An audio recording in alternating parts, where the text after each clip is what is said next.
Hello, space junkies, and welcome to What a Piece of Junk, episode 133. I am your host, Scott Botman, and joining me to discuss some pretty big news in the production world of Star Wars is our original Dave Filoni, Mr. Miracle, the gooey chewy man of 1,000 nicknames, Mr. Nathan Miracle. Nathan, how's it going? Oh man, it's been so busy around here getting all these shows ready to get. I'm not Dave Filoni. Indeed, you're not, but he is the topic du jour of this episode of the podcast because huge news came out during the quasi holiday break for us here at the Drunken Gungan.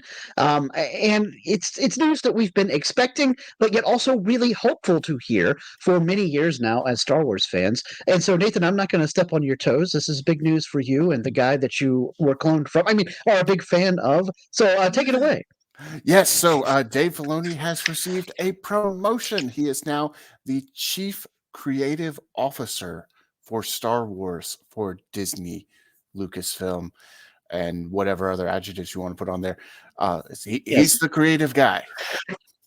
Yeah, yeah. So Dave had said something along the lines of in an interview with, I believe it was Variety, or yeah, I think it was Variety. He basically said, if there's some sort of storyline decision about Star Wars all across all media, I am now the guy that everybody checks with, which we all felt like he kind of was for some time now. But it's great to have this officially be announced because as the co-creator of the Clone Wars and guy who shepherded Star Wars Rebels and created some of the most enduring original Star Wars characters since the turn of the millennium. I think he is absolutely the right choice for this job. Now, I know that not everybody out there in Star Wars fandom, shocker, is as excited about this as we are, and some folks are even feeling kind of negative about it. But we'll talk a little bit about those sort of reactions as we go on in this episode of the podcast. But first and foremost, Nathan, how do you feel now that this has officially been stated that Dave is the guy in charge of carrying the torch of Star Wars storytelling? He's sort of the keeper of the holocron officially when it comes to storytelling for Star Wars. Now, I'm not going to lie. There are things that Dave Filoni has done that I don't think have been the best Star Wars. But that would be true no matter who was in charge. So, yeah, Book Indeed. of Boba Fett, not my favorite. I know that he was involved with that. So, I'm not going to pretend that every last thing that he's ever done has been stellar. But you know who else worked a lot on Star Wars who wasn't always stellar? George Lucas. That's true. Yes, just ask anybody back in 1999, and they'd have been all like, "The Phantom Menace was the worst thing I've ever seen." Somebody needs to rein in George Lucas. He's a great writer, but not a great whatever. Insert whatever that person feels there. Which it's fine to have different opinions, but that doesn't mean that Dave isn't the best guy for the job right now. About the only other person that I could think of who might be as good at this would be Sam Witwer, and I don't think he was up for consideration for the job. No, and I don't think Sam would have wanted that job, honestly. Sam still Probably very not. much is an actor. He's Mhm. out there acting. He's doing stuff. So, Don't get me wrong. He'd love for Maul to come back again. yeah. And he might, and we'll talk about that a little bit later. There's some possibilities out there, uh, but he did call Dave out on one particular thing on Padme having met Shmi. Uh, Oh, yeah, I'm trying to remember exactly what the scenario was that they were trying to set up, but it was in the Clone Wars, and Sam Witwer pointed out to Dave that, but because Dave was going to have a scene where Anakin introduced Padme to Shmi somehow, like through Force Ghost type thingy, and Sam was like, they met already, like in they the already met each other. It in was Attack fake. of the Clones. Yeah, right. Uh, so they did know each other. Now at the time, Anakin and Padme were not an item, but they had met. Yeah, So yeah, yeah, yeah. Sam could do the job as far as keeping the lore straight, but he doesn't have the producing side of it, I think. Whereas And I feel Dave like does. Whitwer probably doesn't have he doesn't have quite the same writing and narrative and author chops as Dave Filoni does. And of course, we always talk about how Star Wars has such a big Asian influence.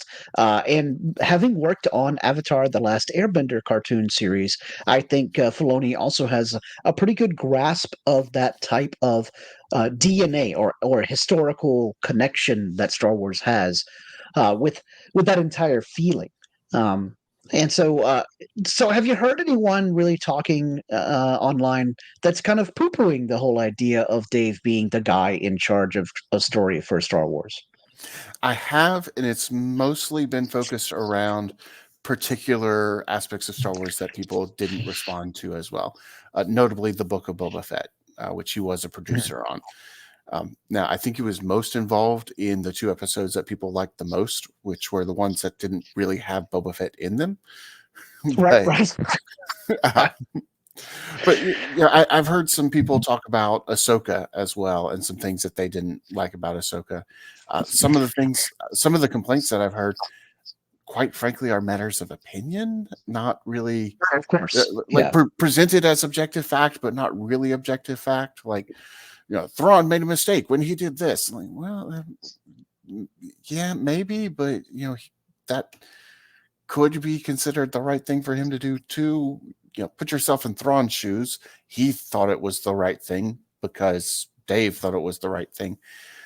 Um, Yeah. And of course, you could always make the case that this was done to show that even the Grand Admiral is not flawless, right? right. Like, the Empire, the dark side in particular, uh, is always dealing with overconfidence, right? The idea that they are infallible and cannot make a mistake. Everything is proceeding as I have foreseen. My apprentice cannot possibly betray me, etc., etc. Palpatine said those things in various forms, and then, of course, in other Star Wars media, you've got people like Darth Malgus who end up betraying their master when their master was all like, I can never be betrayed by my apprentices because I have too many of them, fighting amongst themselves to focus on overthrowing me, which is never something Palpatine never actually did, but he probably theorized about doing when he had Dooku and Asajj Ventress and Maul and Opress and all of them sort of internecine struggles there. And speaking of internecine struggles, you like that segue? Do you think that there was much back and forth behind the scenes at Lucasfilm about what Dave should actually be in charge of doing? Because some wanted him to replace Kathleen Kennedy herself as head of the whole Lucasfilm thing.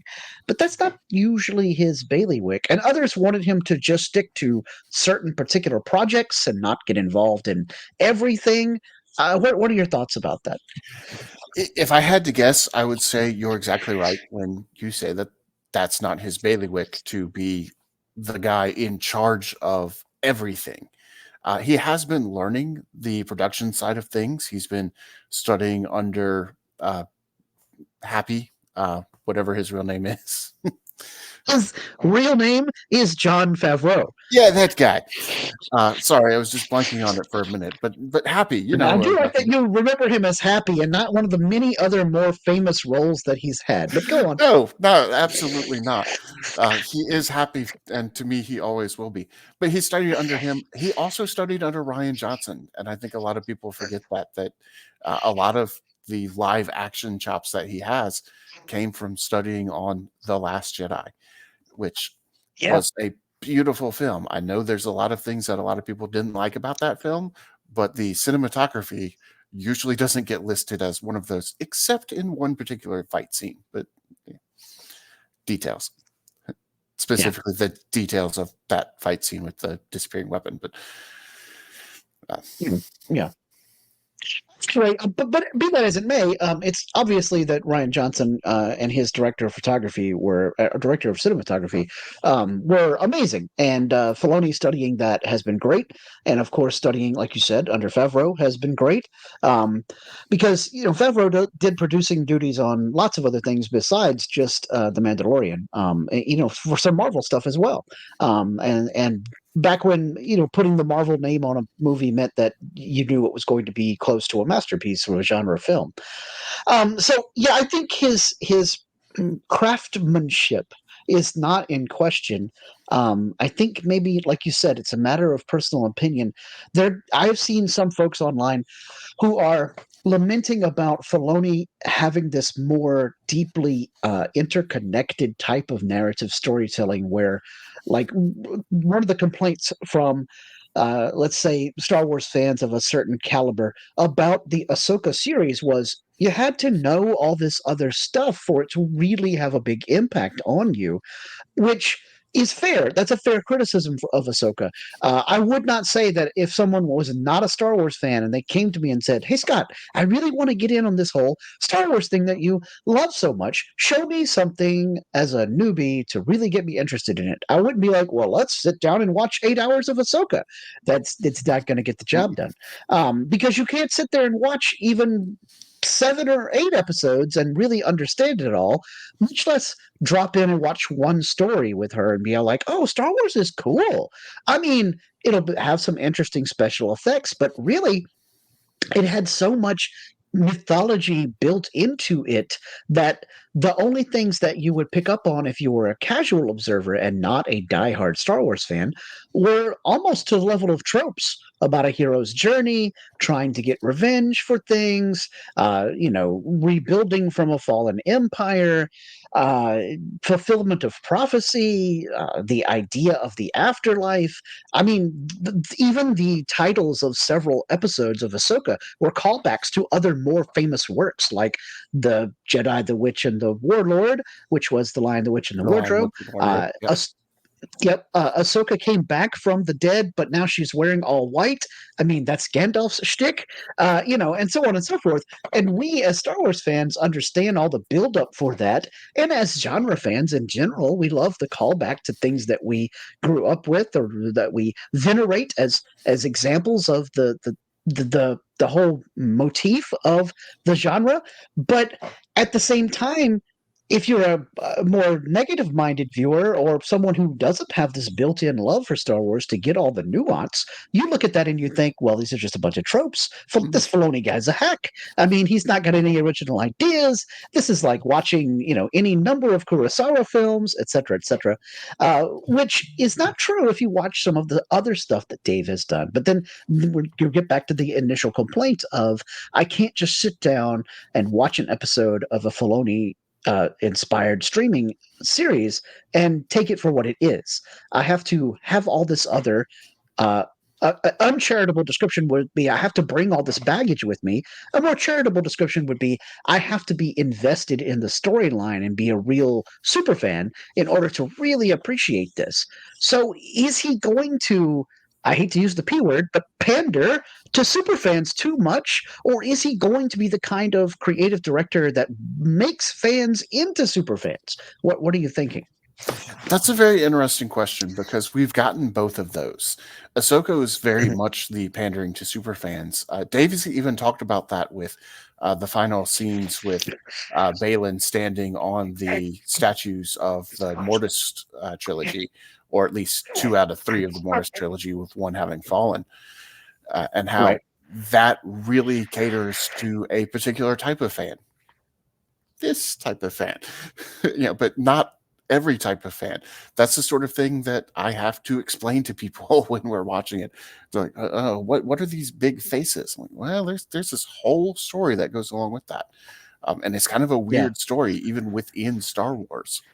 But at the Yeah. same time, you have things like The Mandalorian, which you really don't need to know much of anything about Star Wars going into The Mandalorian other than that guy's armor looks cool.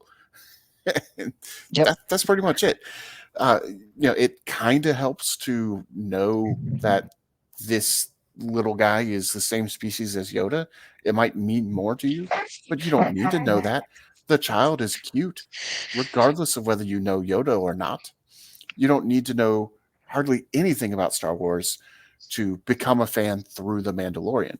So he's done both. And I think we need a mix of both. So we're going to talk about some shows that are coming up in 2024.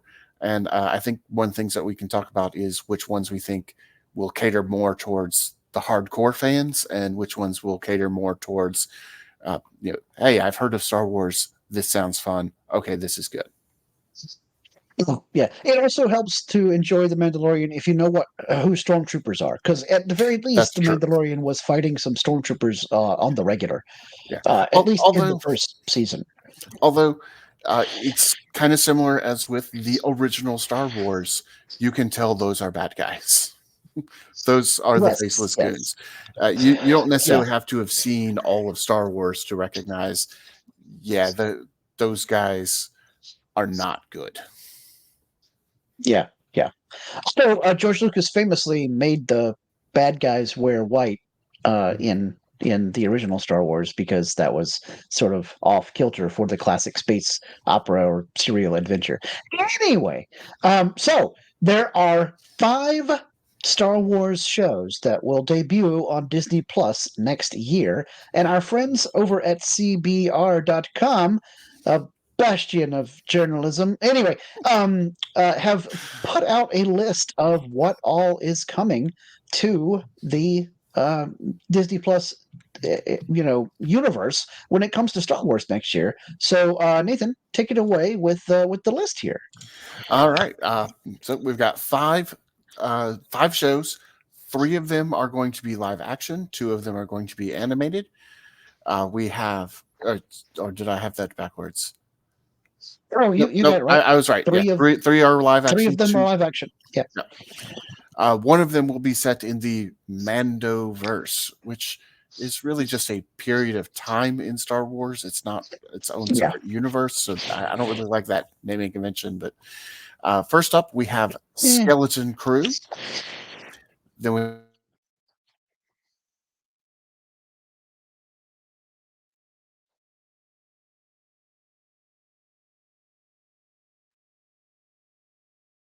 The Bad Batch season 3.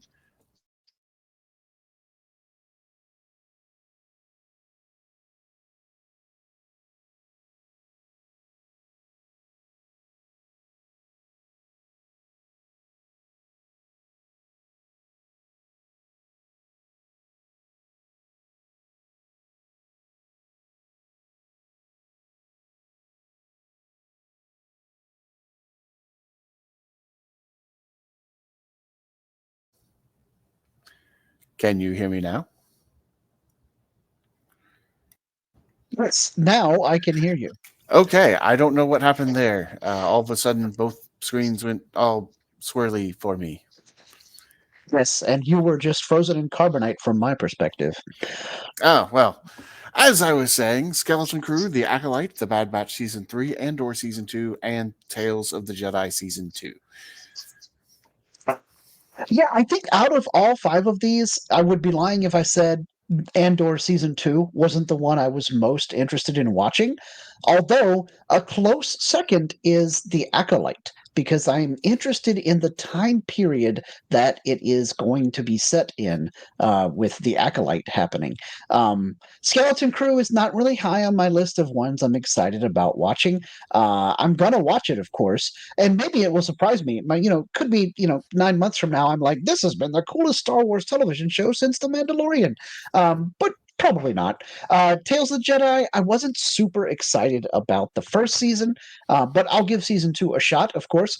And the Bad Batch season 3, I am interested in watching simply because I'm invested in those characters now, and I really want to see how that story turns out. What are your thoughts about these upcoming 5 shows, Nathan? Well, clearly you are objectively wrong. I have to tell you that because The Acolyte is the one that we should be most excited about, with Andor Oh, Season 2 being a close second. Yeah, so my list is fairly similar to yours, just with those 2 flip flopped. And those 2 flip flop mostly because we've seen Andor. So the Acolyte is a completely new character, and that makes me a bit more interested in that one. But Andor season 1 right. was really good, and I'm looking forward to seeing K2SO. Alan Tudyk, anytime he voices somebody, that's just stellar. So I'm very excited about that one as well. Skeleton Crew, from everything we've heard about it, I'm just not that invested. And Yeah. I don't know what they can do to get me more invested, but whatever they're doing right now is not working. Bad Batch season 3, sorry, Dave, the 2 previous seasons of Bad Batch have not been living up to the Clone Wars. I think that has a lot No. to do with the fact that it's one set of characters in an overarching story as opposed to smaller segments of more interesting story. So we get more not great content, if that makes sense. Like, No. like if Yeah. you've got 4 great episodes with these guys and 4 great episodes with other characters, that's better than 4 great episodes with these guys and 4 so-so episodes with these guys. And I think that's kind of what we've gotten. There have been some good episodes and some kind of mediocre ones. Tales of the Jedi, Yeah. I'm very interested in pending who we talk about. Yeah. Who will be the focus of those stories is the real question. I mean, if we get more like young Ahsoka, that might be pretty cool. If we get more like Yaddle, um, I don't know. Haven't you always wanted to know more about Yaddle?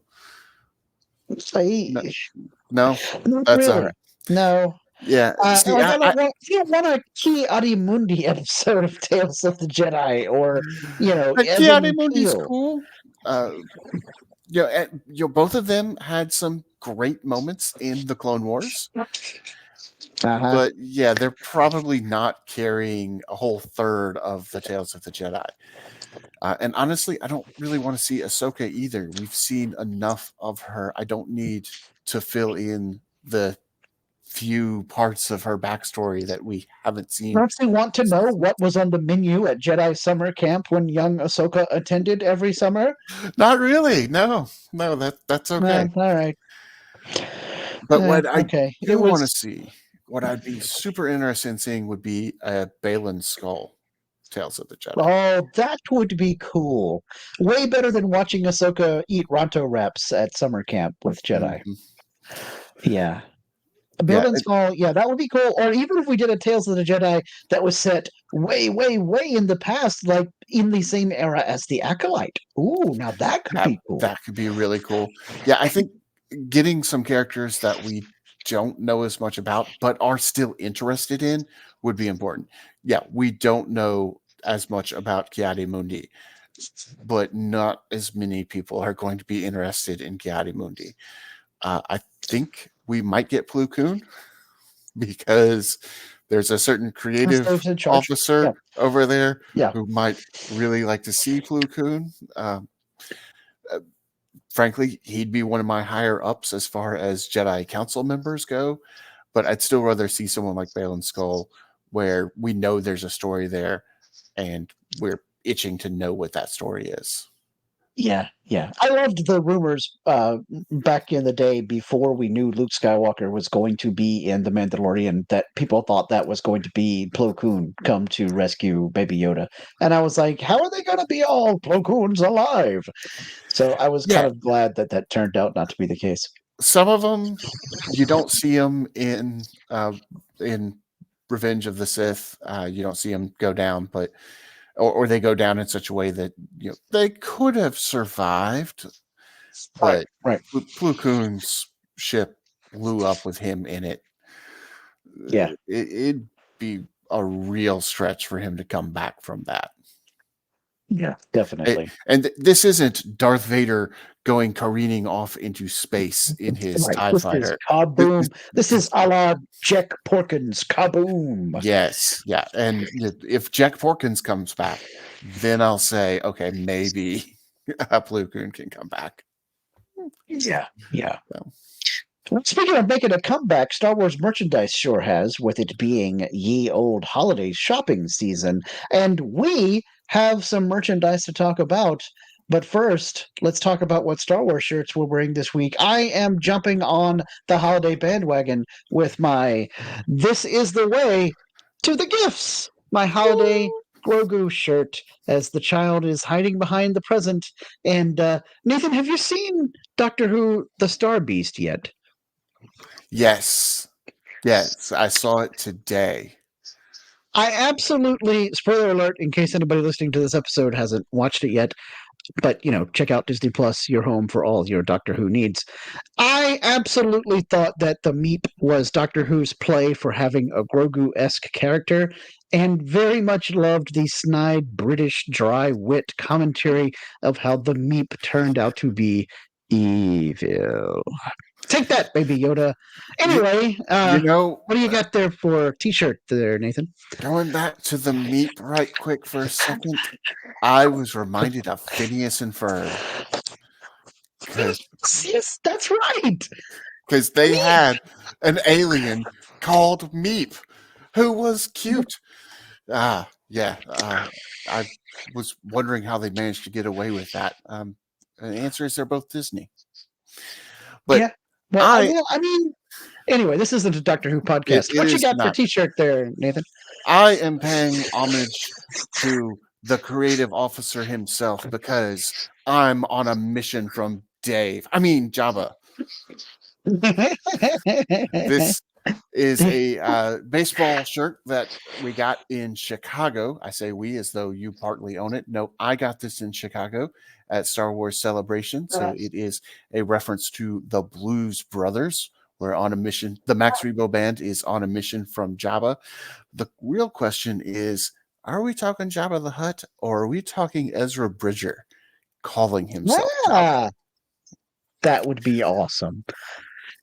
Well, if you guys out there want a cool What a Piece of Junk t-shirt or mouse pad or iPad case or so on and so forth, please check out the Fandom Podcast Network store over at tpublic.com. Just head to tpublic.com and search up Fandom Podcast Network in the search bar, and you'll see all kinds of neat stuff, not just from our show, but all the other great shows that we have here on the Fandom Podcast Network.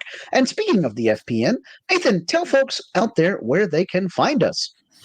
There are many, many different places you can find us. You can find us on Apple Podcasts, Stitcher, Podbean, Spotify, iHeartRadio, Google Play, YouTube. Please like and subscribe. It helps with the algorithm, or so I'm told. You can find us on Facebook, What a Piece of Junk, a Star Wars podcast. You can email us, whatapieceofjunkpod@gmail.com. On Twitter /X / whatever we're calling it these days, we're at What Wars. On Instagram, you can find the entire Fandom Podcast Network at Fandom Podcast Network. So if you knew what we were talking about with the Doctor Who stuff, there's a podcast for that on the Fandom Podcast 40. Network. Yes. Type 40. Go for it, you guys. Yes. And if you do listen to us on any service that allows you to give reviews, but particularly on Apple, please leave a review. Let us know what we're doing well, what we could be doing better. And we'd love to get 5-star reviews because those help other people find our podcast. Also, Dave personally told me that he might cancel our show if we don't get any. I guess he does have the authority to do that now, doesn't he? Yeah. Wow. So please leave a review. Indeed. Well, anyway, this has been a abbreviated episode, but we'll be back sometime after the holiday season to start discussing all the upcoming craziness that is going to be Star Wars fandom in 2024. But until then, we want to thank you all for joining us. Please remember to hit us up between shows to let us know what we can do better, what we did great, what we did worse, and so on and so forth. Whatever we can do to make the show more enjoyable for all of you. But please remember to always respect each other and always respect each other's fandom. All right, Nathan, punch it.